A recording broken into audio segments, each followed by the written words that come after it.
आज की इस वीडियो में हम आपके साथ शोबिस की दुनिया से आने वाली एक निहायत हसीन और खुशी भरी खबर शेयर करने जा रहे हैं।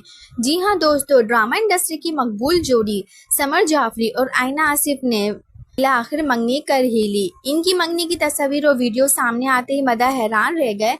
हर कोई ये कहने पे मजबूर हो गया, ये जोड़ी हकीकत में एक दूसरे के साथ कमाल लगती है। आप सब जानते हैं कि समर जाफरी और आयना आसिफ ने ड्रामों जैसे प्रोफिश और मायरी में एक साथ काम किया है, जहां इनकी केमिस्ट्री को फैंस ने बेहद पसंद भी किया था। शायद इसीलिए इनकी मंगनी की खबर ने सबको और भी ज्यादा खुश कर दिया।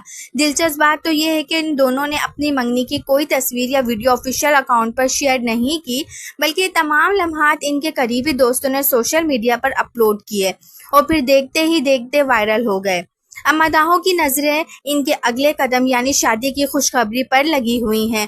तो दोस्तों, आपको समर जाफरी और आयना आसिफ की ये अचानक मंगनी कैसी लगी, अपनी राय कमेंट्स में जरूर दीजिएगा। वीडियो अच्छी लगे तो वीडियो को लाइक और चैनल को सब्सक्राइब करना ना भूलिएगा, ताकि हमारी आने वाली हर मजीद अपडेट आपको आसानी से पहुंच सके। मिलते हैं एक और नई वीडियो के साथ। अपना ढेर सारा ख्याल रखिएगा। तब तक के लिए अल्लाह हाफिज।